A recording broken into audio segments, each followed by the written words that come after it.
lagi untuk mbak-mbak semuanya.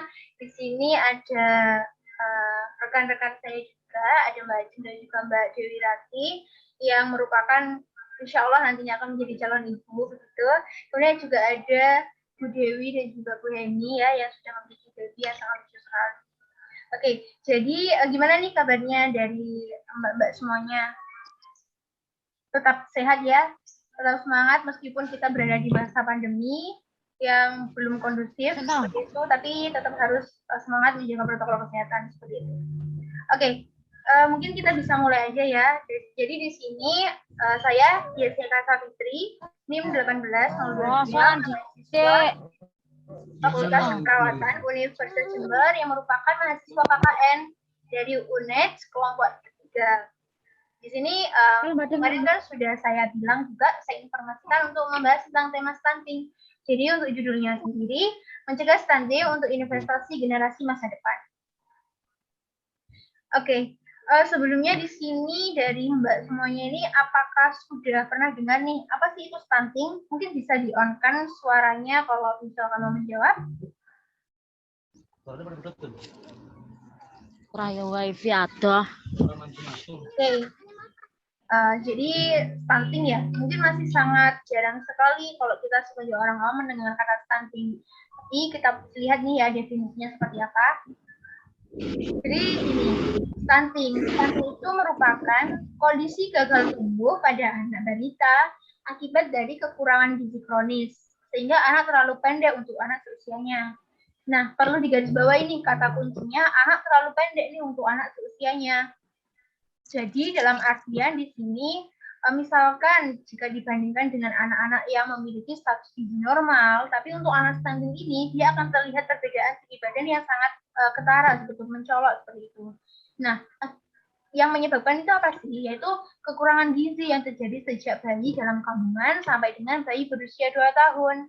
Jadi asupan gizi itu juga penting ibu-ibu dari sejak masa kandungan sampai dengan bayi itu berusia 2 tahun. Makanya ada program pemerintah yang namanya itu Gerakan 1000 HPK. Perlu diingat bahwa 1000 HPK itu merupakan 1000 hari pertama kehidupan yang dihitung dari sejak dalam kandungan sampai dengan anak itu berusia 2 tahun. Jadi itu bisa diartikan sebagai momen emas gitu.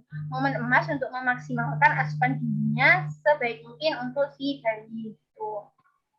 Oke, sampai di sini sudah paham ya? Mungkin ada yang ditanyakan, nanti bisa langsung tanya aja gitu ya. Oke, bisa kita lanjut. Oke, di sini kenapa kok stunting ini perlu banget untuk dicegah? Kenapa kok menjadi tema saya juga gitu? Karena kita bisa lihat untuk kejadian stunting sendiri itu di dunia seperti apa. Nah, karena kita di Asia ya, kita lihat nih, yang paling tinggi itu di Asia Selatan. Kemudian kita, Indonesia kan berada di Asia Tenggara, dan itu memiliki posisi kedua nih di Asia. Dan itu menjadi dasar kenapa kok penting banget untuk dilakukan pencegahan dan juga penurunan. Kemudian Indonesia, kita lihat berada di urutan berapa sih di Asia tadi? Ternyata Indonesia itu masuk tiga besar kejadian stunting. Nah, di sini kan sangat menjadi masalah yang sangat penting banget untuk diatasi gitu. Meskipun kita lihat nih, kemudian di Indonesia sendiri kayak apa? Di Indonesia nih ya. Nah, untuk stunting ini di sini ada balok warna hijau, ya, balok warna hijau di sini yang gambar sebelah kiri, ini merupakan anak stunting atau anak pendek, gitu kan? Yang mana dari masalah gizi yang lainnya, masalah stunting ini memiliki kejadian yang lebih tinggi, yang paling tinggi dibandingkan masalah gizi kurang, kurus, dan juga gemuk. Makanya ini menjadi permasalahan yang sangat penting gitu, untuk diatasi. Kemudian gambar yang di bagian kanan di sini untuk kejadian stuntingnya ya, untuk ini ada sangat pendek dan juga pendek. Yang biasanya sangat pendek ini mungkin dia itu memang sudah sangat kronis untuk kelainan stuntingnya begitu, dan ini mengalami penurunan juga kenaikan, dan itu fluktuatif begitu.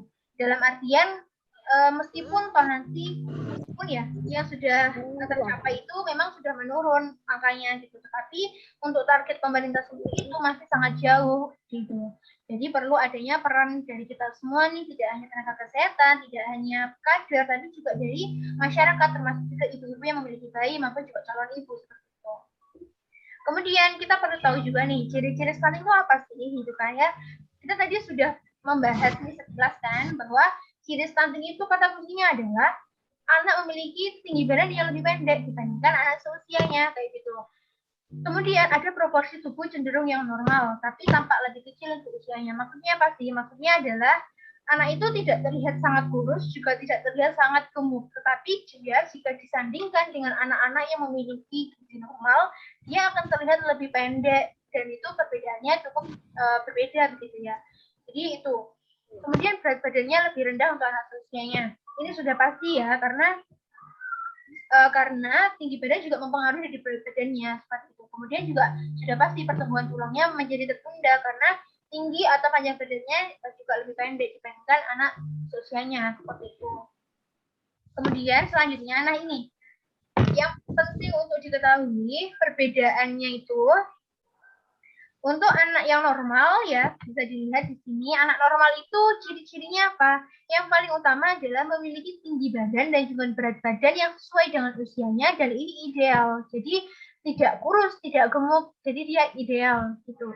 Kemudian kalau wasting di sini dia memiliki berat badan yang lebih kecil dibandingkan tinggi badannya, jadi dia bisa dikatakan kayak tinggi tapi dia kurus gitu. Jadi dia kurus gitu, perawakannya tuh tinggi kurus kayak gitu. Kemudian kalau stunting, nah di sini kita bisa lihat ya, bisa bandingkan anak stunting dengan anak normal gitu. Kita anggap ini usianya sama seperti itu kan. Jadi anak stunting ini dia memiliki tinggi badan yang lebih rendah untuk anak seusianya nih gitu. Jadi kemudian untuk yang underweight ini ya, ini dia memiliki tinggi badan memiliki berat badan yang tidak sesuai dengan usianya. Gitu. Jadi kalau kita kan fokusnya ke stunting ya kali ini. Stunting ini pokoknya kata kuncinya dia memiliki tinggi badan yang lebih pendek untuk anak seusianya. Gitu ya ibu-ibu sekalian. Oke, kemudian kita lanjut. Nah, jadi ini biasanya kalau di posyandu tuh ada yang namanya grafik ini loh, KMS biasanya ya Bu ya. Itu kita ambil contoh yang untuk grafik laki-laki nih, anak laki-laki usia 0 sampai 2 tahun. Jadi biasanya tuh dari angka-angka ini ya 3, 2, 1, 0, min 1, min 2, min 3 ini menjadi patokan. Ini adalah skor. Skor untuk mengetahui apakah anak kita itu memiliki gizi kurus, sangat kurus, normal atau gemuk kayak gitu. Kalau misalkan ini mudah sebenarnya Ibu ya. Jadi nanti akan diukur nih berat badannya berapa begitu. Kemudian panjang badannya berapa gitu kan. Misalkan berat badannya di sini ada 8 nih. 8 ya. Terus kemudian panjang badannya ini 90 gitu. 8 kilo kali 90 cm. Di sini kan pertemuannya di sini nih. Nah, dia berada di bawahnya min 3. Di bawahnya garis min 3 gini.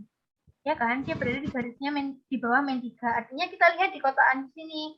Dia berarti kalau di bawah min 3 atau kurang dari min 3, dia memiliki gizi yang sangat kurus. Kayak gitu. Kemudian kalau misalkan berat badannya, misal nih ya, pertemuan berat badan dan juga panjang badannya itu berada di sini nih. Gitu. Berarti kan dia, kita lihat nih di sini. Dia berada di antara sini ya kan. Nah, ini mengindikasikan bahwa dia dilihat di sini nih, min 2 sampai 2, sini sampai sini, kalau dia berada di sini titik-titiknya, itu artinya dia memiliki status gizi yang normal. Seperti itu ya. Jadi ini mudah kok sebenarnya, tinggal kita mencari pertemuan antara pengukuran berat badan dan juga panjang atau tinggi badannya, seperti itu. Kemudian kalau untuk yang KMS perempuan juga sama, seperti ini. Mungkin untuk ketentuan-ketentuannya sama sih, cuma di sini mungkin ada perbedaan sedikit ya di kota-kotaan ini. Tapi untuk perhitungannya sama. Kemudian sampai sini mungkin ada yang ingin Mbak dan juga Ibu tanyakan? Sudah dan ya, oke kita lanjut aja kalau begitu. Selanjutnya nih, yang menyebabkan stunting itu apa sih? Yang menyebabkan anak tadi memiliki tinggi badan yang kurang tuh seperti apa? Jadi ada pertama gizi ibu saat hamil. Kemudian kurangnya asupan gizi bayi, kesakitan pada bayi, serta kondisi sosial, ekonomi, dan juga lingkungannya. Kita bahas satu persatu ya. Oke, jadi yang pertama ini adalah faktor dari ibu nih. Jadi faktor ibu ini tidak hanya ibu yang sudah memiliki anak, tapi juga untuk calon ibu ini juga penting banget untuk mempersiapkan ke depannya gitu kan.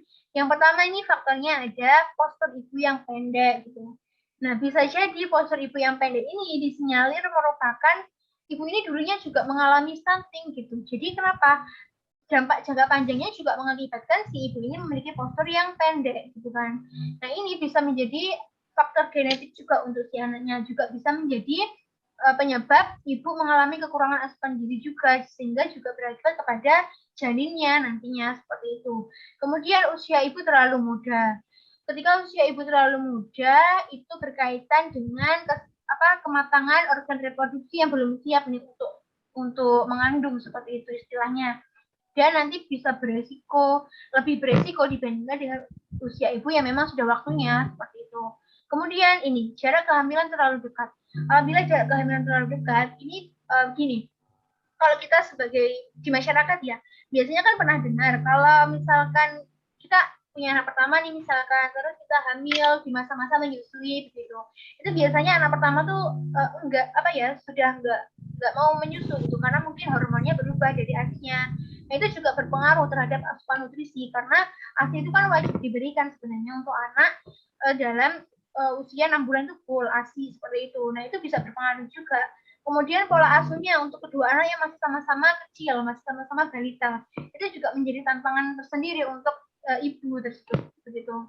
Kemudian asupan nutrisi yang kurang saat kehamilan ini juga menjadi sangat penting sekali, faktor sangat penting terhadap kejadian stunting seperti itu. Dikarenakan kita juga ada program dari pemerintah itu ya, bahwasanya untuk calon ibu nih, khususnya juga sejak kita remaja putri khususnya ya, itu juga harus diperhatikan untuk asupan nutrisinya, begitu, kesehatan reproduksinya dan sebagainya, termasuk juga untuk pencegahan anemia, supaya nanti ke depannya itu ketika memang sudah berkeluarga, mengandung, itu juga tidak akan terjadi komplikasi atau masalah dalam kehamilan. Jadi biasanya konsumsi zat gizi selama usia subur itu sangat penting juga untuk mempersiapkan calon bayi kita menjadi sehat seperti itu kan. Itu. Nah, kemudian ini tidak serta-merta misalkan usia ibu terlalu muda, oh pasti anaknya stunting, itu tidak serta-merta seperti itu. Jadi faktor ini tidak hanya dikarenakan oleh satu hal, tetapi juga ada faktor-faktor lainnya. Itu kan yang tadi disebutkan di awal tadi. Jadi ini tuh merupakan semuanya tuh harus baik dalam kondisi maksimal dan dalam kondisi yang optimal, sehingga bisa menghasilkan status gizi anak dan juga ibu tuh yang baik. Kemudian selanjutnya, nah di sini ada faktor dari bayinya sendiri. Ya, yang pertama asupan nutrisi bayi kurang, sudah jelas. Kalau misalkan status nutrisinya itu atau asupan nutrisi bayi itu kurang, ASI-nya tidak optimal, kemudian misalkan makanan pendamping ASI-nya tidak sesuai dengan kapasitas, konsentrasi, dan juga sesuai umurnya, kemudian juga pemberian suatu formula yang mungkin masih kurang atau bagaimana, tidak sesuai dengan usianya, itu juga berpengaruh terhadap nutrisi si bayi seperti itu. Kemudian penyapihan terlalu dini juga bisa, misalkan ibu itu menyusui gitu kan, adanya penyapihan terlalu dini, apalagi kurang dari 6 bulan itu sudah disapi, karena misalkan tidak ada alasan yang mendasar, itu juga berpengaruh sekali untuk perkembangan si bayinya. Kemudian ketidakoptimalan ASI eksklusif yang tadi itu, apabila tidak dapat memberikan ASI, itu juga menjadi tantangan tersendiri nih, gitu kan, karena ada memang beberapa kondisi yang si ibu tidak dapat memberikan ASI, dan itu juga menjadi PR juga nih buat kita tenaga kesehatan ya, juga termasuk ibu juga, untuk mengupayakan nutrisi yang baik untuk bayinya. Kemudian inisiasi menyusui dini tidak terlaksana. Ini juga menjadi penting karena biasanya tuh ya tes pertama dari air susu ibu tuh nutrisinya sangat banyak sekali, itu merupakan lebih dari sekedar ASI-ASI selanjutnya seperti itu. Jadi sangat penting sekali semua komponen yang dibutuhkan oleh bayi ini. Kemudian ada faktor sosial, ekonomi, dan juga lingkungan. Di sini ada ketidakmampuan mencukupi asupan nutrisi, kemudian tidak memiliki biaya untuk mengakses layanan kesehatan, juga kebersihan lingkungan yang tidak terjaga. Ini juga menjadi penting. Biasanya kalau misalkan ya sanitasi atau kebersihan lingkungannya itu kotor, kumuh, sebagainya, itu biasanya akan ada kuman-kuman yang terkontaminasi dengan tangan, kemudian dengan makanannya. Apalagi kalau itu dikonsumsi atau masuk ke dalam tubuh bayi, itu bisa beresiko terhadap penyakit infeksi termasuk juga diare gitu.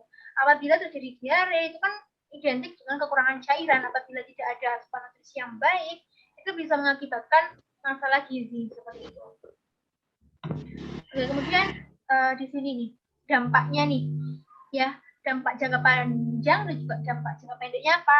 Dampak jangka pendeknya nih di sini ya, yaitu ada peningkatan kejadian kesakitan dan juga kematian. Karena apa? Biasanya juga kan tadi ada identiknya dengan kesakitan pada bayi ya untuk kejadian stunting, dan juga bayi mungkin lebih rentan mengalami penyakit seperti itu. Karena apa? Karena asupan nutrisi kurang, kemudian kekebalan tubuhnya kurang, jadi akan mudah terserang penyakit kayak gitu.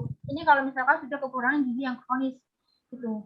Kemudian perkembangan kognitif atau kemampuan berpikirnya, kemudian motoriknya, kemampuan berbicaranya itu sedikit terlambat bisa jadi. Karena apa? Karena pertumbuhan dan perkembangannya itu terhambat oleh asupan nutrisi yang tidak optimal seperti itu.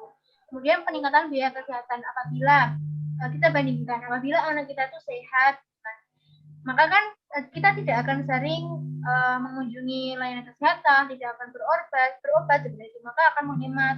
Tapi kalau misalkan ada masalah, itu kan kita upayakan untuk bagaimana bisa sembuh, itu otomatis akan meningkatkanlah biaya kesehatannya dibandingkan jika anak itu tidak memiliki penyakit apapun seperti itu.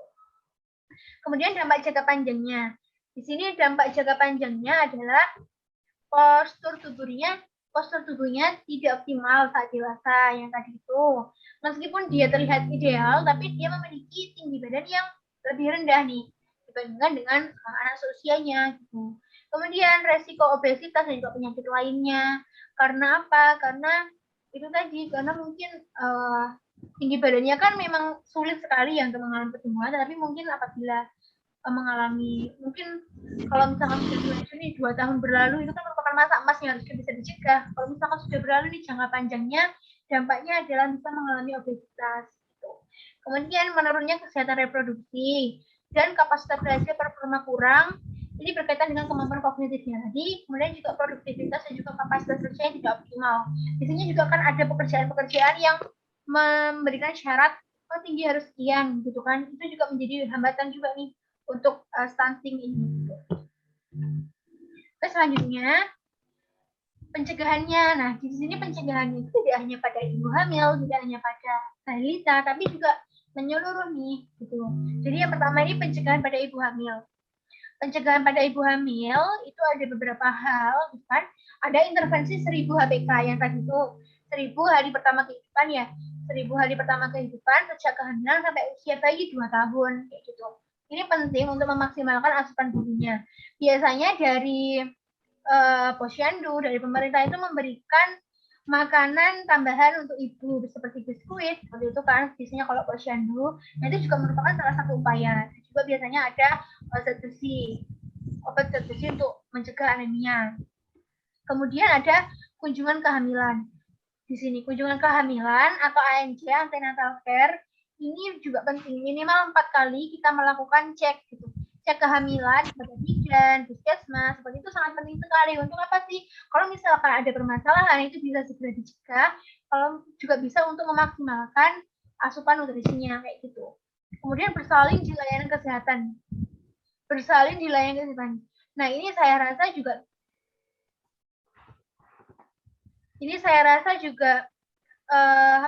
bersalin di layanan kesehatan ini sudah sangat umum sekali ya sekarang ini, beda dengan zaman dahulu gitu, kalau harus ke dukun.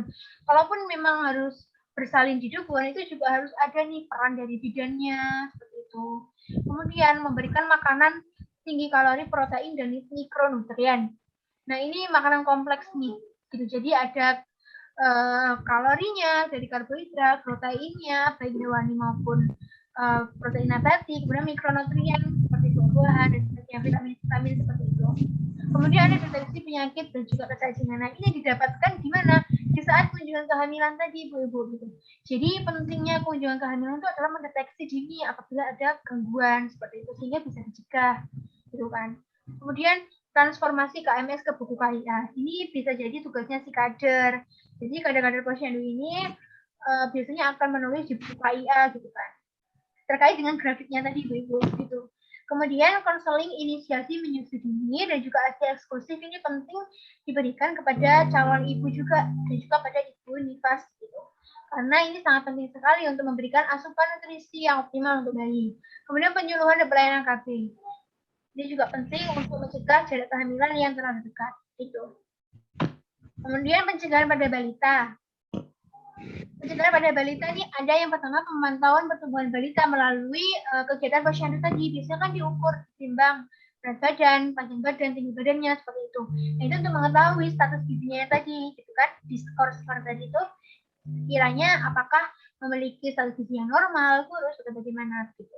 Kemudian pemberian makanan tambahan.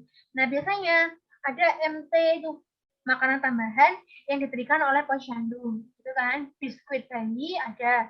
Kemudian biasanya juga kalau sudah 6 bulan ke atas itu kita bisa memberikan MPASI atau makanan pendamping ASI, bisa berupa bubur, kemudian makanan lainnya yang disesuaikan dengan kebutuhan si anak, itu konsentrasinya. Kemudian stimulasi dini perkembangan anak. Ini juga penting sekali, Bu. Jadi ini untuk mencegah tadi karena anak itu kan berkembang ya, baik itu kemampuan berpikirnya, kemudian motoriknya, seperti berjalan, merangkak, seperti itu. Kemudian juga verbalnya, cara berbicara itu harus distimulasi, harus diajak sering diajak berbicara, kemudian diperhatikan lah untuk perkembangan itu. Kemudian tidak kalah penting adalah pelayanan kesehatan yang optimal. Jadi untuk posyandu yang biasanya kita bisa melakukan posyandu itu secara rutin di puskesmas kalau sekarang ini ya. Tuh, tapi karena mungkin kita ini sekarang berada di masa pandemi, posyandunya juga tidak bisa tidak bisa mungkin berbeda dengan saat kita dulu di masa sebelum pandemi ya. Nah, tapi di sini teknologi sudah sangat canggih sekali, informasi banyak didapatkan, jadi bisa memperoleh informasi itu dari manapun, selain dari posyandunya. Gitu. Kemudian ada pencegahan pada anak usia sekolah. Nah, jadi penting juga nih pada anak usia sekolah, yaitu dengan mengoptimalkan fungsi UKS. Nah, jadi UKS ini tidak hanya pasif, tidak hanya menerima pasien, mungkin ada anak yang sakit kemudian dibawa tidak hanya seperti itu, tapi juga gencar melaksanakan promosi kesehatan seperti itu juga. Ini berkaitan dengan tim pembina UKS juga harus dioptimalkan nih fungsi dan perannya gitu, sehingga bisa melakukan program-program termasuk program gizi anak sekolah atau progres di sini, dan juga promosi-promosi lainnya nih, termasuk juga penyuluhan terkait rokok dan juga narkoba gitu. Kemudian pada remaja juga penting untuk penyuluhan perilaku hidup bersih dan sehat atau PHBS, kemudian penyuluhan narkoba, penyuluhan bahaya merokok dan juga gizi, dan tentunya pendidikan kesehatan reproduksi. Ini pada dewasa muda untuk usia subur nih ya khususnya itu ada penyuluhan dan pelayanan KB, deteksi dini penyakit, dan meningkatkan penyuluhan terhadap PHBS atau perilaku hidup bersih sehat, pola gizi seimbang, tidak merokok dan juga tidak mengkonsumsi narkoba. Oke, ini yang tidak kalah penting ya terkait dengan isi piringku. Jadi isi piringku nih untuk ibu-ibu semuanya mungkin biasanya nasinya yang lebih banyak ya dibandingkan lauk pauknya, itu memang sudah sangat alam sekali di lingkungan kita gitu. Tetapi pada dasarnya ada ukurannya, ada porsinya masing-masing untuk nasinya, lauk pauknya, sayurnya, buahnya, seperti itu ada ukurannya masing-masing gitu. Bisa dilihat di sini ya Pak Bu ya, bahwa untuk makanan pokok ini sumber-sumber karbohidrat seperti nasi, jagung, seperti itu. Ini porsinya seperti ini. Jadi 2/6 Pak Bu ya. 2/6, kemudian lauk pauknya ini seperti ikan gitu. Ikan, udang dan sebagainya, telur itu 1/6 dari piring, kemudian buah-buahan juga 1/6 dari piring, dan 2/6-nya itu sayur-sayuran sama dengan porsi nasinya. Jadi sebenarnya porsinya yang ideal itu adalah seperti ini, gitu. Tapi mungkin bagi kita ini masih sangat jarang sekali ya dengan porsi seperti ini. Jadi perlu proses, gitu, perlu pelan-pelan untuk bisa menyesuaikan dengan porsi yang demikian. Dan yang tidak kalah penting adalah cuci tangan sebelum sudah makan.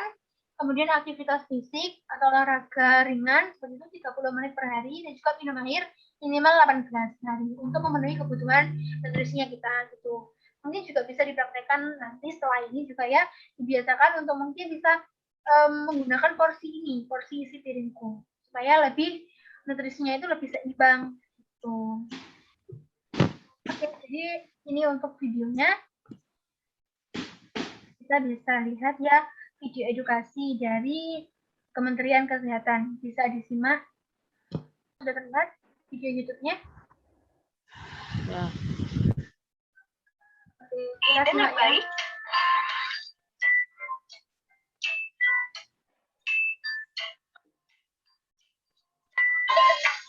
Apakah ibu memperhatikan menu makanan pada saat hamil?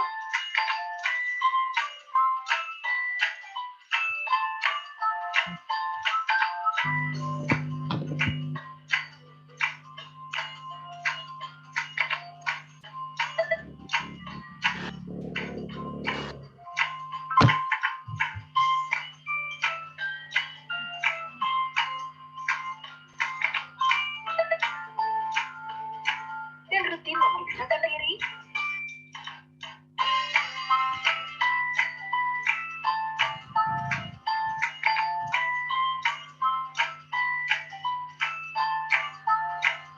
Lalu, apakah ibu melakukan IMD ketika bayi baru lahir, serta memberikan ASI eksklusif 6 bulan kepada buah hati?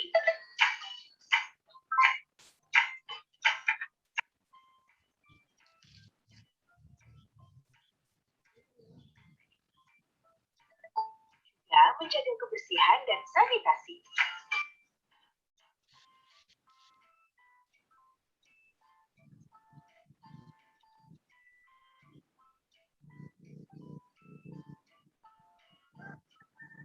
Tak lupa rutin melakukan imunisasi kepada buah hati.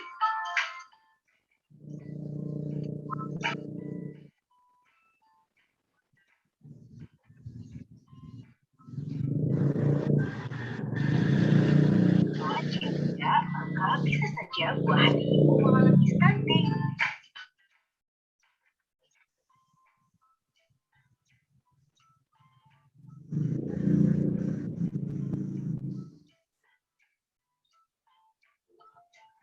Cegah stunting itu penting. Stunting adalah kondisi gagal tumbuh pada anak akibat kekurangan gizi kronis, terutama dalam 1000 hari pertama kehidupan. Anak stunting cenderung lebih pendek dibanding anak seusianya. Stunting dapat dicegah dengan gizi dan sanitasi. Pemenuhan gizi yang baik dapat dipenuhi dimulai dari ibu hamil.